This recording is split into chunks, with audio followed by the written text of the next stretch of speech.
チェンバーボーン。アップデート7。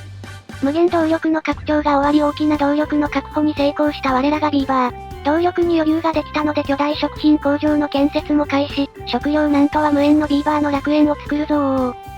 現在の無限動力は、重力バッテリーも追加されてこんな感じでございます。前回最後のまとめがなかったのでチラ見せ。巨大食品工場の進捗状況はどうかな？それなりに進んではいるが建材が足らないのか、ビーバーの姿が少ないぜ。緑地化実験の放水場も追加実験の工事が止まってるね。ついでにやる予定の植林もまだだな。かっこいいダムを作ろうと思って排水溝を塞いだ工事は終わってたので、古い壁は撤去っと。ちょっと貯水が増えた。丸太がなくなり伐採区画漏れを探す貧しい日々。不憫な丸太も登場様。気持ちは未だに丸太富豪ですわ。はいはい。丸太といえば最近マングローブが気になっております。松と比べると育つのが2日早いし、収穫量は多くより2本少なくて30日で6本だけど、場所さえ確保できれば結構良さそう。でも川とか水がある場所じゃないと育たないぞ。ちょっと考えてできそうだったら、マングローブビジネスにも手を出してみましょ。さいですか。爆薬倉庫がいっぱいだ。回し車壊してここに建てるぞー。あ、そこ階段から一番遠かった。やっぱりこっちだー。重ひでの奴隷棒、最後は適当に撤去された。そういえばバッテリーの備蓄量確認してなかった。上が5万で下が1万8000、下のはもうなくても平気そうだ。巨大食品工場の建設が資材不足で止まっている。貴様らは礎になるのだー。不要な施設を解体して資材ゲット。重力バッテリーさん、今までありがとう。酷使された重力バッテリー3優待。でシャフトのつなぎ直しなどしてたら朝になって間伐傾向多く。ゲットした板を歯車に加工しないように生産調整。歯車6000個は明らかに作りすぎだ。完成したけど発酵所も稼働停止だ。つかそんなに作っても原料がねえよ。で原料のマッシュルームを育てる水耕栽培塩用の水があると便利かなと思い、ポンプとタンクを追加。普通にビーバーの水飲み場としても役に立ちそうだ。貯水湖の水が逆流して背面から流れてる。豊富な貯水の証だがもったいないぜ。しかし何も対処できず間伐15日が到来。前回の30日から一気に半分、ハード難易度3が出れております。さて間伐で水漏れも止まったし回収工事しましょ。頑張っておもらし卒業を目指せ。一段高さを上げて、意味はないけどお飾りの水門も設置。ついでだしここも壊して土ブロックで作り直そう。見た目にこだわる白麗建設の匠。よしこれでいい感じに。ってやっべー、堤防壊したから水逆流してるー。間伐初日にダムをダダ漏れにするビーバーのあわわわわわ、背面からマップ外に命の水が急いでダムを再建設だ。うおー、怒りの24時間労働だ働くのはビーバーだし、怒りたいのもビーバーたちである。やべえこれゆっくりしてる暇ねえ。ゆっくりしていってね。こらこら。設計も効率重視で真面目に再設計。最初からちゃんと設計せい。めんどい。開きな女。踏む現状はまだ水路の水が残ってる模様。段差つけた上の部分は流れ出ちまったようだ。結果大急ぎで工事したものの無駄に終わり、悪潮放水口の高さまで水を失ってしまいました。短い間伐だから良かったものの、一つ間違えば大惨事になるところだったぜ。徹夜作業ご苦労様でした。ゆっくり休んでね。あと清水弁だけなのになかなか完成しないよ。鉄の在庫がないな。巨大工場の方に持ってかれたか？加工された板の在庫もないから、鉱山でスクラップの生産も遅れてるのが原因かも。工場建設で板の在庫がゼロになった影響か。まあ丸太の在庫も復活してきたし、待ってれば作られるだろうからのんびり爆破でもして待ちましょ。などと思ったら真の原因はシャフトのつなぎ忘れだったけん。このビーバー脳が、がっつりやらかしてんじゃねえか。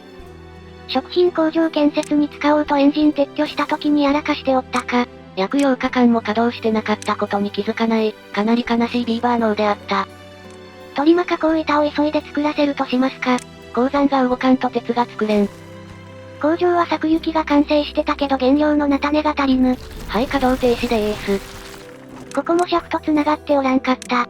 シャフトミスタ発注。糸かなし。工場前基金の時に建てたやっつけ仕事農場を買いたい。コールラビトウモロコシが倉庫いっぱいになり生産調整。ビーバーの数がどんどん増えてビーバー余りなので、怪我しない汚水ポンプをビーバーの担当に変更。今回はボットはこれ以上増やさず、ビーバーの繁栄を目指す方針である。清水弁が完成したけど鉄がないので、のんびり発破する日々。おい。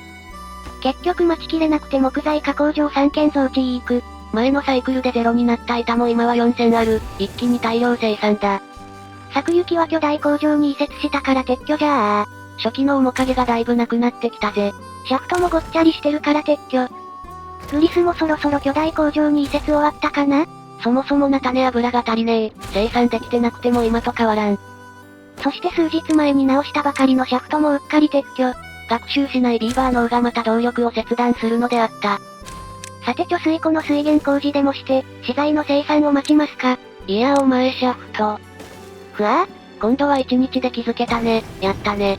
ぐぬぬ？昼間は奴隷棒の動力が動いて動力不足アイコン出ないから地味に見落としちゃうよ。さてここにシャフトを。って足場がめんどくせえ。ほんと後先考えねえビーバー脳だな。足場がなくても大丈夫な設計にしました。これだと増築の際にシャフトまた一時的に切らないとだな。再開発は苦手であります。で繋いですぐにこっち繋ぐだけでよかったやんと気づくのず。生産も建築もグダグダのサイクルであった。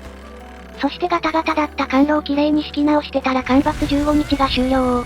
節目のサイクル30の始まりだぜ。いのーちの水。遠くに見える巨大食品工場、あれもう完成してないか？それではお披露目と参りましょう。これが巨大食品工場だー。すでに倉庫も結構埋まってるな。稼働率はまだ半分程度だけど、ビーバーの増加に合わせて徐々に生産量を増やす予定です。中央にそびえ立つ創育風への賛美が動く限り、ビーバーたちの飽食が約束された。水源前は改修工事が終わり、綺麗になりました。これでマップ外へのおもらし卒業だぜ。でもレトルやないかーい。やべ普通にミスってた。ボンミスが止まらない。てなわけで追加工事をほいほいほい。これで高さは大丈夫かな？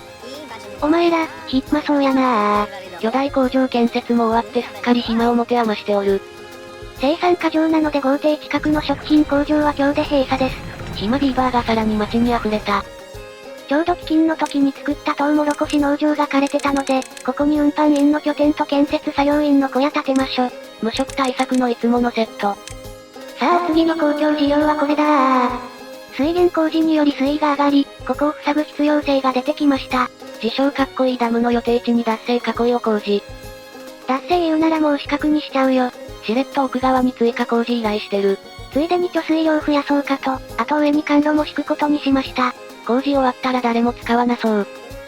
指示ミスで止まってた緑地化実験場の工事がやっと完了。即日終わりそうな工事まだやってたんかい。それでは丸型の空中のため池を四角くするとどうなるのか実験開始。さあ緑地の範囲は四角くなるのか？範囲広がっただけで丸のままか。実験結果、どうやらため池の中心が緑地の起点となる。でなぜ実験してるかと言いますと、この水路で緑地化しようかと計画しております。大規模だから失敗しないようにと慎重な模様。次は水路幅でおなしゃーす。実験は続く。ちょっと緑地狭くなった。所詮くるみサイズのビーバー脳、大した実験はできなかった。少し気が早いが緑地化立体水路計画プロジェクト、始動だー。川の上流の細かい工事が始まった。あら可愛らしいスタンプ。てあじゃー。工事現場まで管路つなぐのに邪魔だ。尻尾の装飾アイテムは豪邸隣に移設となりました。駅地下で少し押しやすくなった。これで川のダムまで一直線に管路が通るね。粛々と管路網が構築されております。こんな感じで工事よろ。水路側じゃなくてダムの右側に伸ばしてくのな。クレーター貯水湖から高架の土の水路を伸ばして、合流がいいかなとか考えております。めっちゃ工数かかりそう。で今までの知見でいた経験から、こんな感じの水路をお試し建設だー。上の水路で下を緑地化する実験開始だ。ビーバーマシマシ。いつの間にか400ビーバー超えたな。次回には500ビーバーいけるかな？工場も安定稼働して資材だだ余りに回復したので、在庫処分で水回りを強化だー。そういうことするからすぐゼロになんだよ。実験結果待ちまで暇なんだよ。おい。脱水ダムをかっこよくしたいと模索するのず。多分頑張っても出せいと思う。あ、わかっちゃいたけどやっぱり溢れとる。ほんと無計画だなお前は。でもこっちの修正はしっかりできたんだよ。他が溢れたら世話ねえよ。舌打ちすんな。じゃあ、中央クレーターが水没するぞー。ちょびっとお漏らしを卒業しようとして、盛大に漏らしてしまう白霊士。私が漏らしたみたいに言わないで。せめてここを水門のままにしときゃよかった。ここで何度も高さ見誤っております。そして夜になり、ポンプの方まで水没。干ばつ早く来てくれー。そして願いは届き、翌日干ばつ26日が到来。総プレイ700時間、初めて干ばつが来てほしいと願ったかも。しれっとプレイ時間も偉いことになってて草。昔使ってた排水路も少し使える状態だったので、即日洪水は解消されました。お騒がせしました。やべえ木が完成しないと思ったら設計ミスで建設不可だった。いつもと違う工事で手こずってるな。工場前農場潰したのに結局菜種が足りなくてまた立て直したのず。人はそれを二度手間という。さあビーバーよ、菜種から油を作り全身に浴びてぬるぬるビーバーになるのだー。菜種油はそのような用途には使用できません。ふいー、やっと実験場の駅が完成した。実験開始までまだまだ時間かかりそうだ。お前、暇そうやなー。2カ所同時に工事はしてるが、ビーバー多すぎなんだから仕方ないだろ。もう実験結果が待ちきれねえ。とりあえず水路周りの整地を始めるぞー。うちの霊夢さんは我慢が苦手なタイプ。さあ楽しいお仕事の時間だよー。真顔でせっせと爆薬を運ぶ、これがビーバーの喜び。どことなく誇らしげな表情。葉っぱたくさんのビーバーが動いていることもあり、葉っぱがかなりラグっております。爆破指示出してるのにサボってるビーバーがずらー。今度は生成物の在庫が切れてる、生成物が必要なトリプルダイナマイトが設置できんぞ。なんと、加工板の在庫ができてきたし、一見潰して遠心分離機を追加しましょ。これないと培養ポッドのビーバーも成長が止まっちまうぜ。水路の実験場で放水が始まったけど、なんか緑地か範囲が狭い。突出部に防水フロア敷いてるのが影響してそう。下は緑地化してるけど範囲狭いのはいただけない。こや追加実験が必要だ。お前ら、暇そうやなー。いちいちビーバーをつついてやるなよ。普通に葉っぱせい。職場裏を爆破するので注意喚起です。嘘をつくな。追加実験は縁の部分を土で追加してみた結果、なんとこのように一気に緑地が、一気に緑地が広がっていく。これは大成功だ。いや実はこれ、防水フロア張り忘れて水がダダ漏れになっただけです。これはひどい肩透かし。修正した結果ほとんど初期実験と変化ありませんでした。こっちの緑地実験の成果と比べると範囲やっぱ狭い。柱の数が増えるが、突出部を使わないのが一番楽に緑地化高架水路が作れそうだ。じゃこれを踏まえた上で本番に取り掛かるぞー。お前ら準備はいいか、ここに緑地化高架水路を建設するぞー。ダムの右側予定だったのにこっちにすんのか。実験で作った高架の水路、正直かなり設計面倒だった。よってここをダイナマイトで掘って高架の水路にするぞー。てなわけで足場を組んでトンネルを使って横に掘り進めることにしました。トンネル掘りは生成物使わないから今の在庫状況でも工事ができそうだ。足場はこんな感じ。橋の接続部からトンネル内に入れる構造。完成図はこんな感じで9マスの間隔で柱、5マスの中間部分の真ん中にも柱で掘り進めます。この形なら崩落とかはしないようだ。ではこんな感じでトンネル掘り頼んだぞー。もうこれトンネルってか普通の掘削工事だな。足場があるから崩落はしない、恐れず爆破を続けるのだー。上の重量考えると見ててハラハラするぜ。横を掘った後は下にも掘りたいので生成物の生産を急ぐぞ。遠心分離機に建造地区、これ後で絶対余るやつだ。掘り終わったトンネルの足場を撤去、さあ瓦礫を外に運び出すのだー。たくさんの数の瓦礫の山に群がるビーバー。おー、ほっほっほ、私の蔵が満杯になりましてよ。片付けができなくなるのでマルタお嬢様の倉庫が拡張された。板バブル、入りきらないなら使っておしまいなさい。結局保管しきれず、未来に使うであろうクレーター湖のプラットフォーム建設に使われることとなった。こんな感じになりそうろー。そのうち湖全部が足場で埋められそうだ。さあトンネル掘りが終わったぞ。掘ったところにトリプルダイナマイトを設置だー。急いで生成してるからなんとか資材は準備できるかな？思いのほかトンネルが早く掘れたので、追加のトンネル掘りを依頼。足場がないと崩落する箇所もあり。さあ急いで作業するぞ。干ばつ明けまであと6日、それまでに完成させるのだー。ことあるごとにビーバーをせかすのがうちの霊夢さんだ。トンネル掘り終わったか、じゃあ足場を撤去ってあれ？危ねえ、赤く表示されてるぞ。これ崩落するやつだ。なるほど、取り壊し前に表示でチェックね。てなわけで崩落する部分は撤去する前に、土砂ブロックで埋め立てします。穴掘りが進み壁を貫通、水路横の出っ張ってるところも見た目悪いから爆破しましょ。上から爆薬投げる簡単なお仕事。やる必要はなさそうだけど、意図的に崩落を起こしてみたのずー。足場をぶっ壊すと、自然と上の土砂ブロックも消滅しただけだった。おもらし現場の補強が完了。脱水ダムが完成だ。そのうちかっこよく装飾するよ、多分かよ。ではもうここの壁は必要ないので撤去じゃあ。ダム決壊の大放水だ。と見せかけてしょぼい放水。昔から隙間が狭いと少量ずつしか放水されない仕様です。ですか。板の在庫が多すぎると片付けできないので、初代製材所の稼働を停止。奴隷棒担当はボットの手動充電要員だけとなった。緑地下降下水路が完成したら常に水で満たしておきたいので、中央クレーターから組み出す自動給水ポンプを建設。ここなら水が蒸発する範囲が一気に広くなるが、流れる水は循環するから無駄にはならないぜ。なんか水流がおかしいなと思ったら穴開いてた。建設時に資材節約して中すっかすか。害はないけど埋めときましょ。皆さん、お暇ですか？意味のわからん掛け声で起爆すな。トリプルダイナマイトで一気に降下水路に変身だー。これはお見事。一段段差あるのでこれを削ればひとまず完成。一マスだけなら生成物いらんから、1日かからず設置できるぜ。さあラストスパートだ。キリキリ働けー。後期の干ばつ明けまであと 1.6 日、頑張って仕事をやり遂げるんだ。いのーちの水。干ばつ26日が終了。手前のダムの水が溜まったら緑地下降下水路のお披露目だ。緑を運び地球を救うビーバーたちの英知、緑地下降下水路の完成だー。